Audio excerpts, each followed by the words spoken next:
La possibilité d'un effondrement de la population de la Corée du Nord devient de plus en plus sérieuse chaque jour. Même si vous pensez peut-être que nous plaisantons, regardez cette vidéo dans laquelle le dirigeant nord-coréen Kim Jong-un sanglote devant son peuple et l'implore de se battre pour son avenir inévitable. N'est-il pas un peu choquant de voir quelqu'un de tristement célèbre pour être le chef de l'un des gouvernements les plus répressifs au monde sangloter de peur? Et de s'intéresser un peu plus aux raisons derrière ce déclin démographique? Pour faire simple, il a conseillé à toutes les femmes nord-coréennes d'avoir plus d'enfants afin d'enrayer la baisse du taux de natalité qui afflige la nation depuis les années 1970 et qui pourrait à terme conduire à un effondrement démographique. C'est la raison pour laquelle le dirigeant du royaume fermé a éclaté en sanglots. C'était la première fois que le dirigeant nord-coréen qualifiait ouvertement le déclin démographique du pays de problème, bien qu'il ne s'agisse pas d'un phénomène nouveau, comme on a pu le lire à plusieurs reprises dans les gros titres ces dernières années. Mais quelle est la raison du déclin démographique de la Corée du Nord et pourquoi Kim Jong-un en est-il si contrarié?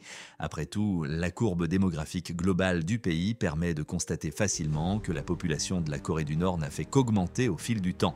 Pourquoi donc le pays est-il menacé de déclin démographique? Tout cela sera discuté prochainement, mais jetons d'abord un bref coup d'œil à la situation actuelle avant de nous pencher sur le quoi et le pourquoi. Pour rester dans l'algorithme, veuillez cliquer sur le bouton j'aime avant que nous n'abordions le sujet principal. YouTube n'aime pas les vidéos contenant des faits bruts et vos likes sont très importants pour nous si nous continuons à produire et à présenter de tels sujets géopolitiques. Bon, maintenant lançons la vidéo.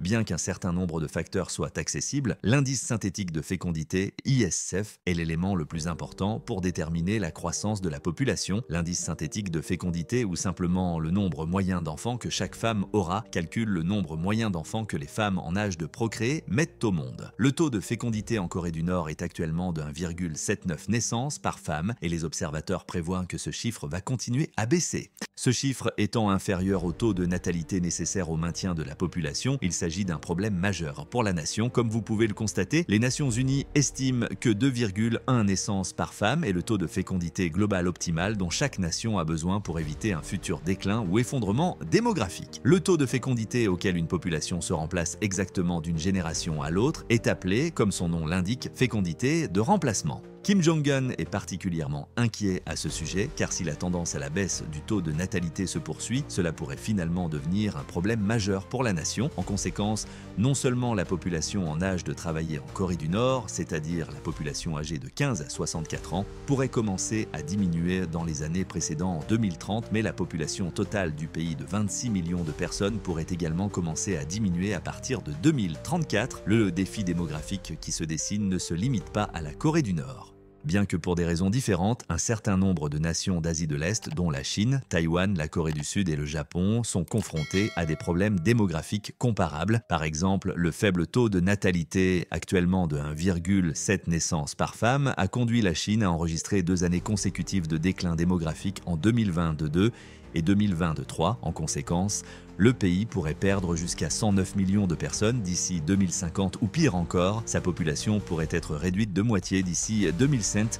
De la même manière, le Japon connaît une baisse de la fécondité pour la 7e année consécutive avec 1,2 naissances par femme, le chiffre le plus bas jamais enregistré. En parlant de baisse, le taux de natalité de la Corée du Sud qui est de 0,68 ne peut pas être ignoré. Pour mettre cela en perspective, la population sud-coréenne de 51 millions d'habitants pourrait être réduite de moitié d'ici 2007 en raison du déclin démographique alarmant du pays. En revanche, la Corée du Nord, avec un taux de natalité de 1,7 a un taux de natalité plus élevé que certaines de ces nations. Cela suggère que la situation en Corée du Nord n'est pas si différente. Alors pourquoi la perspective d'un effondrement démographique est-elle plus inquiétante en Corée du Nord que dans ses pays voisins?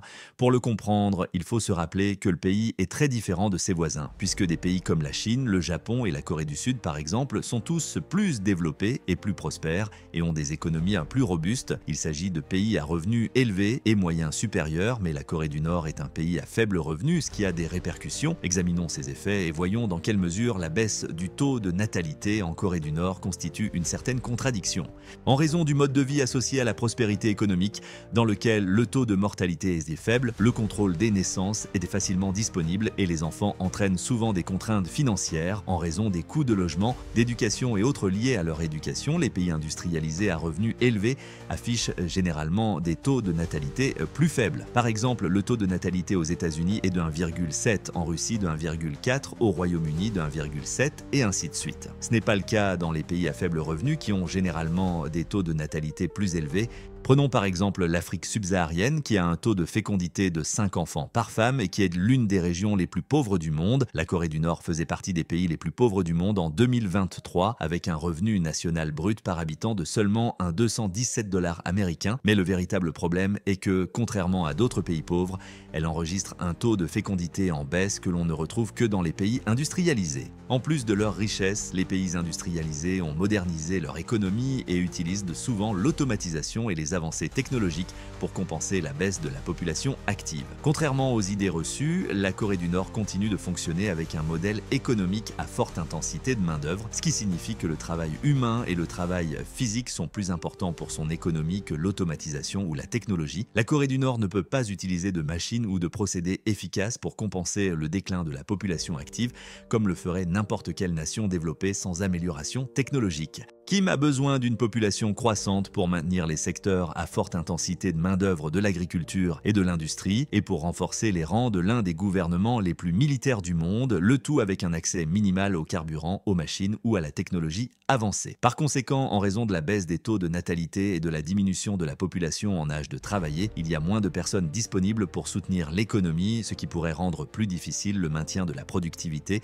et de la croissance économique. En d'autres termes, la Corée du Nord vieillit avant de devenir prospère. Mais pourquoi cela se produit-il? Bien qu'il y ait de nombreuses raisons à cela, jetons d'abord un coup d'œil au passé du pays pour voir comment il contribue au problème actuel de déclin démographique. La péninsule coréenne a été dirigée par le Japon de 1910 à 1945, date à laquelle elle a été divisée. En outre, dans les années 1940, environ 25 millions de personnes vivaient sur la péninsule. Cependant, après la Seconde Guerre mondiale et la défaite du Japon, la péninsule coréenne a été divisée en deux parties en 1945. Les États-Unis ont pris le contrôle du Sud, tandis que l'Union soviétique a pris le contrôle du Nord. La Corée du Sud, soutenue par les États-Unis et d'autres alliés occidentaux, était anticommuniste et capitaliste, tandis que la Corée du Nord, soutenue par l'Union soviétique et plus tard par la Chine, était un État communiste. En résumé, une guerre civile a éclaté dans la péninsule coréenne en juin 1950 lorsque les troupes du Nord, soutenues par l'Union soviétique, ont envahi la Corée du Sud de manière inattendue. Les tensions croissantes entre les deux factions et l'ambition du leader nord-coréen Kim Il-sung d'unifier la Corée par la force sous la domination communiste ont été à l'origine de cette guerre. Des millions de personnes sont mortes au cours des 3 années épuisantes du conflit qui a modifié la démographie des deux parties. Au moment de la partition de la Corée du Nord en 1945, la population était estimée à 9,3 millions d'habitants. Entre 1945 et 1949, la population du pays a augmenté presque exclusivement grâce aux migrations transfrontalières.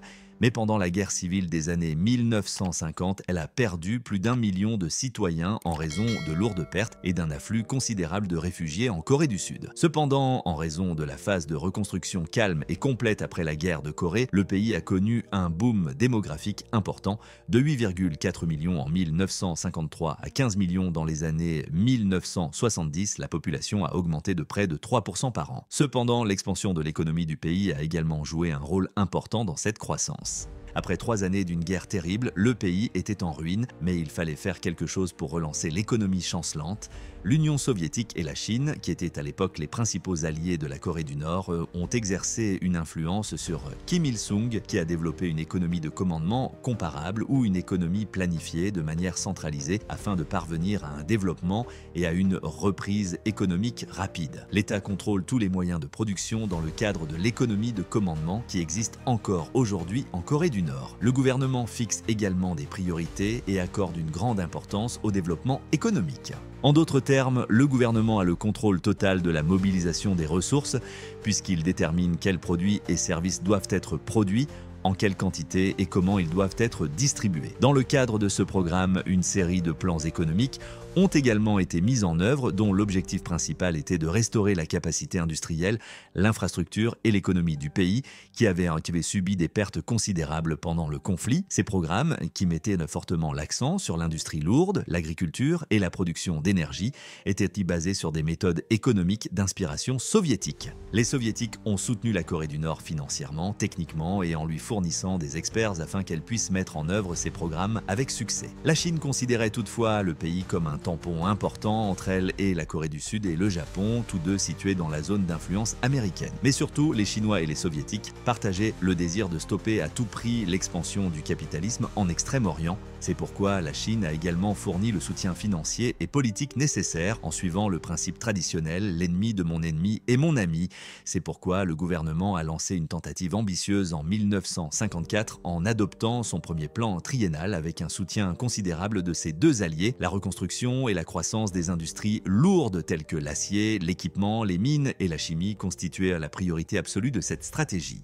Afin de rétablir les fonctions économiques de base, une part importante des ressources a également été allouée à la construction de nouvelles installations industrielles, à la remise en état des usines endommagées et à d'autres infrastructures telles que les routes, les ponts, les chemins de fer et les systèmes de communication afin d'atteindre l'autosuffisance alimentaire et de favoriser l'expansion industrielle. D'autres secteurs importants tels que l'agriculture et l'énergie ont également été ciblés. Les efforts conjoints ont porté leurs fruits jusqu'à la fin de l'année 1956 et la Corée du Nord a considéré le premier plan triennal comme un grand succès car il a entraîné une reprise partielle des secteurs industriels et agricoles. Selon le gouvernement nord-coréen, certains objectifs furent non seulement atteints mais même dépassés, ce qui ouvrit la voie à d'autres plans économiques visant à accroître la production industrielle et agricole, tels que le plan quinquennal de 1957 et le plan septennal de 1961. En 1970, le taux de fécondité atteignit un sommet historique avec plus de 4 naissances par femme, le plus élevé de l'histoire de la Corée du Nord. Cela s'explique par l'économie relativement robuste du pays qui offrait à l'époque une stabilité financière et des prestations sociales suffisantes de l'État pour les familles. Cependant, à la fin des années 1970, les choses ont commencé à changer sur le front économique. Jusque dans les années 1970, l'industrialisation rapide de la Corée du Nord était une caractéristique déterminante de son progrès économique. C'est pourquoi la Corée du Nord avait contracté d'importants prêts auprès du Japon et des nations occidentales afin de financer ses initiatives de modernisation et d'industrialisation. L'objectif principal de ces prêts était d'acheter des équipements et des technologies. Cependant, la Corée du Nord a eu du mal à rembourser ses dettes en raison de l'augmentation des taux d'intérêt internationaux et du fait que ses exportations ne lui rapportaient pas assez d'argent. À la fin des années 1970, le gouvernement s'est trouvé confronté à une crise de la dette qui a eu un impact négatif considérable sur l'économie du pays. En outre, le secteur agricole souffrait d'un sous-investissement et d'une inefficacité chronique, le pays étant trop axé sur le développement industriel, ce qui a entraîné une faible production agricole et l'apparition de pénuries alimentaires. En raison de désaccords politiques et idéologiques, les relations avec les principaux alliés du pays, la Chine et l'Union soviétique, se sont en outre quelque peu tendues à cette époque. Le montant de l'aide et de l'assistance économique a diminué, ce qui a exercé une pression supplémentaire sur l'économie nord-coréenne, bien que les deux nations aient continué à offrir leur soutien. Le gouvernement a commencé à n'encourager qu'un ou deux enfants par couple afin de faire face au problème de l'affaiblissement de l'économie. En outre, le contrôle des naissances et l'avortement ont été largement mis à la disposition de la population afin de soutenir cette stratégie. Bien que cette politique ait eu des effets, ils n'ont peut-être pas été à la hauteur des attentes du gouvernement. En l'espace de 20 ans, la Corée du Nord a été contrainte d'interdire l'avortement et la distribution de contraceptifs en raison d'une baisse extraordinaire de la fécondité qui est passée de 2,8 en 1980 à 1,9 en 2000. Le gouvernement a commencé à augmenter le taux de natalité dans le pays et a commencé à offrir des subventions et d'autres incitations aux familles de 3 enfants ou plus, ce qui est très similaire à la politique chinoise de l'enfant unique. En plus des initiatives gouvernementales, il y avait une autre cause importante de la baisse de la natalité dans les années 1990. Non seulement la Corée du Nord a perdu le seul allié proche qui lui restait, mais elle a également connu une grave crise économique après l'effondrement de l'Union soviétique en 1991, n'ayant plus de partenaire commercial important ni de source d'aide. La Corée du Nord n'ayant soudainement plus de sources de carburant ou d'engrais nécessaires à l'agriculture, l'effondrement de l'Union soviétique a porté un coup sévère à son économie déjà faible et chargée, qui dépendait en grande partie de l'agriculture contrôlée par l'État. Comme on pouvait s'y attendre, le pays a connu de 1994 à 1998 l'une des plus grandes famines de son histoire. La famine qui a frappé la Corée du Nord en 1994, souvent appelée Ardous March, a été une grave urgence humanitaire qui a entraîné une famine et une malnutrition généralisée, lesquelles ont à leur tour provoqué une forte baisse de la population. On estime que le pays a perdu près de 12% de sa population totale et que près de 3 millions de personnes sont mortes. En outre, c'est à cette époque époque que le taux de fécondité de la Corée du Nord est tombé pour la première fois en dessous du niveau optimal et depuis, il n'y a eu que peu d'améliorations, voire aucune. Une explication plausible est que le stress extrême de la famine pourrait avoir rendu les personnes nées pendant ou juste après la famine moins susceptibles d'avoir des enfants. Après tout, il n'était pas facile d'élever des enfants et d'en prendre soin alors que votre pays connaît une pénurie alimentaire, n'est-ce pas? C'est peut-être le cas, mais il y a un effet important de la famine des années 1990 qui est l'une des principales causes de la baisse actuelle du taux de natalité en Corée du Nord. Le statut de la femme dans la société nord-coréenne a également considérablement changé pendant la grave crise alimentaire des années 1990 et la famine qui s'en est suivie. Avec l'orientation croissante vers le marché, de plus en plus de femmes coréennes se sont tournées vers des activités économiques non officielles pour nourrir leur famille, à la place des hommes qui étaient contraints par le gouvernement de travailler gratuitement.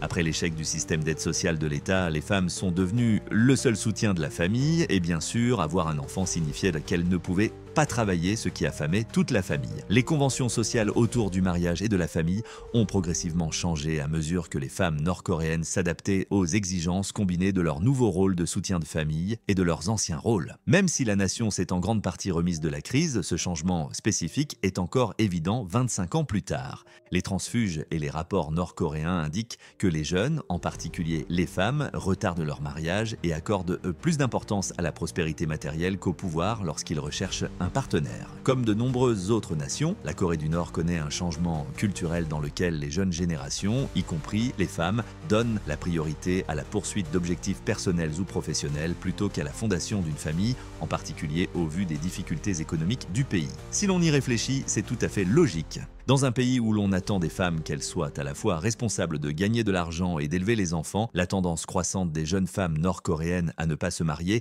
et à ne pas avoir d'enfants n'est rien d'autre qu'un choix pratique et raisonnable. Malheureusement, le gouvernement de Kim Jong-un pense que les femmes du pays sont l'objet d'un changement idéologique et que ce refus de se marier et d'avoir des enfants n'est qu'un effet pervers du mode de vie capitaliste occidental. Ils affirment que le mariage et une famille nombreuse sont aujourd'hui le meilleur moyen pour les femmes d'aider le parti et le pays. Cependant, de nombreuses femmes célibataires ne sont pas convaincues et affirment que le problème de la natalité se résoudra de lui-même si les conditions d'éducation des enfants s'améliorent.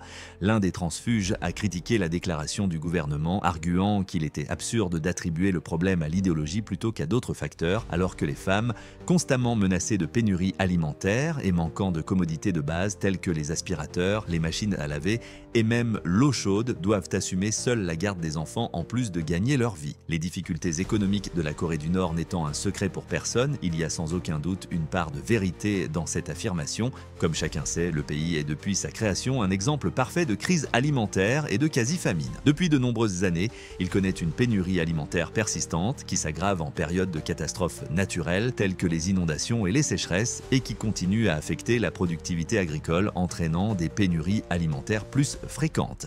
La malnutrition est un autre problème répandu dans le pays qui a réduit la croissance démographique globale en provoquant une série de problèmes de santé et en augmentant le taux de mortalité notamment chez les jeunes et les femmes enceintes. La baisse continue du poids et de la taille des enfants depuis les années 1980 est une autre preuve convaincante de la malnutrition. Près de la moitié de la population nord-coréenne est sous-alimentée selon les gros titres. Une étude a révélé qu'un enfant nord-coréen sur 5 est sous-alimenté et la situation ne fait qu'empirer en raison d'un système de santé inférieur à la moyenne. Selon sa constitution, la Corée du Nord, un État socialiste, garantit à chacun l'accès à des soins de santé gratuits. Cependant, le manque de ressources financières et les sanctions internationales constituent de nombreux obstacles à la capacité du pays à fournir des soins médicaux. Non seulement le système de santé est sous-développé, mais il manque également d'installations, de personnel qualifié et de fournitures médicales de base. Selon les rapports, un grand nombre de citoyens n'ont pas accès à des soins de santé de qualité, ce qui augmente le taux de mortalité dû à des maladies qui pourraient être évitées et à la fin, la situation économique s'est également détériorée en raison des sanctions imposées par l'ONU et d'autres nations en réaction au programme nucléaire et balistique de la Corée du Nord. L'approvisionnement alimentaire et le système de santé du pays ont fortement souffert de l'accès limité au marché extérieur et à l'aide, ce qui a encore augmenté le taux de mortalité et réduit la fertilité. La Corée du Nord connaît également depuis longtemps une pénurie de logements. Selon certains sondages, le pays ne dispose d'assez de logements que pour 70 à 80% des ménages. La poursuite de la mise en œuvre par la Corée du Nord de sanguin, la politique de l'armée d'abord, est un autre facteur de déclin démographique. En raison de son histoire passée et de la persistance de l'hostilité, le gouvernement a traditionnellement fait passer les dépenses militaires avant le bien-être de ses habitants. Cette redistribution des ressources entraîne une baisse des investissements dans les services sociaux, les soins de santé et l'éducation, qui pourraient autrement favoriser la croissance démographique. En raison de la domination autocratique du régime et des sanctions sévères pour toute opinion divergente, qui ont créé une atmosphère de peur et de contrôle, les gens sont moins enclins à placer des enfants dans un environnement aussi hostile. En parlant d'atmosphère hostile, les défections sont un autre élément qui pourrait faire baisser encore la population de la Corée du Nord en raison de persécutions politiques, de difficultés économiques ou du désir d'une vie meilleure à l'étranger, généralement en Corée du Sud ou en Chine. De nombreux Nord-Coréens ont tenté de fuir le pays au fil des ans. Pendant l'épidémie de Covid-19, lorsque le gouvernement a renforcé la sécurité aux frontières et imposé des sanctions sévères aux personnes qui tentaient de fuir, leur nombre a considérablement diminué, mais certaines personnes ont tout de même réussi à s'échapper. La Corée du Sud a annoncé en début d'année que le nombre de transfuges nord-coréens avait presque triplé en 2023. La croissance démographique est affectée par cette migration continue de personnes, en particulier celles en âge de travailler et dans leurs meilleures années de reproduction. En outre, de nombreux transfuges sont jeunes et talentueux, ce qui contribue au phénomène connu dans le pays sous le nom d'effet de fuite des cerveaux. Ces personnes emportent avec elles leurs connaissances et leurs compétences, privant ainsi leur pays d'origine de ressources humaines importantes. De même, il est presque impensable que des étrangers immigrent ou s'installent de manière permanente. Avec 99,8% de population d'origine coréenne, la Corée du Nord est l'un des pays les plus radicalement homogènes au monde. Et le gouvernement désapprouve souvent le mélange des sangs. Le régime nord-coréen surveille de près tous les visiteurs étrangers et durcit les conditions d'entrée et de sortie. Toute présence prolongée d'étrangers est considérée par le gouvernement comme une menace pour sa stabilité et comme une source potentielle d'espionnage ou d'influence idéologique susceptible de saper son autorité. Par conséquent, ce pays le plus isolé du monde n'utilisera définitivement pas l'immigration comme tactique pour ralentir le déclin démographique. Toutefois, la Corée du Nord travaille activement à ralentir son problème démographique imminent de différentes manières. Le pays a jusqu'à présent mis en place une stratégie visant à promouvoir des taux de natalité plus élevés au sein de la population, et les médias d'État soulignent souvent les avantages d'avoir de nombreux enfants et présentent cela comme un moyen de renforcer la nation. En tant qu'engagement patriotique, le gouvernement encourage les familles nombreuses et travaille à offrir diverses incitations et autres avantages aux familles ayant plusieurs enfants.